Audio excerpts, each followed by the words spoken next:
উত্তর ত্রিপুরা জেলার ধর্মনগরের শাখাইবাড়ি গ্রাম পঞ্চায়েতের ৬ নম্বর ওয়ার্ডে শুক্রবার বিকেলে এক চাঞ্চল্যকর ঘটনা ঘটেছে। স্থানীয় বাসিন্দা বিশ্বরূষী দাস নামে এক ব্যক্তি নিজের গায়ে আগুন লাগিয়ে আত্মহত্যার চেষ্টা করেছেন বলে জানা গিয়েছে।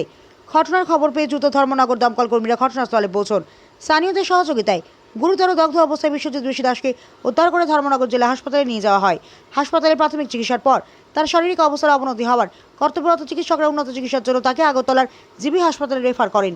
দমকল কর্মীদের প্রাথমিক অনুমান তিনি প্রায় ৮০% দগ্ধ হয়েছেন। হাসপাতাল সূত্রে জানা গিয়েছে তার অবস্থা অত্যন্ত সংকটজনক। কী কারণে তিনি এমন পদক্ষেপ নিয়েছেন তা এখনও স্পষ্ট নয়। ঘটনার প্রকৃত কারণ উদ্ঘাটনে পুলিশ তদন্ত শুরু করেছে। এই ঘটনাকে কেন্দ্র করে এলাকা জুড়ে ব্যাপক চাঞ্চল্য সৃষ্টি হয়েছে। ধর্মনগর প্রতিনিধির রিপোর্ট, প্রতিনিধি ত্রিপুরা। আগে আমাদের কাছে খবর আছে যে শাখাইবাড়ি পঞ্চায়েত অফিসের পাশে একটা ছেলে নিজেই গায়ে আগুন লাগিয়ে দেয়। যথারীতি আমরা যাই, গিয়ে দেখি ছেলেটা প্রায় 80% বার্ন হয়ে গেছে। ওকে আমরা ধর্মনগর হসপিটালে নিয়ে দিয়ে এসেছি। ছেলের নাম বিশ্বজিৎ ঋষি দাস, বয়স 35।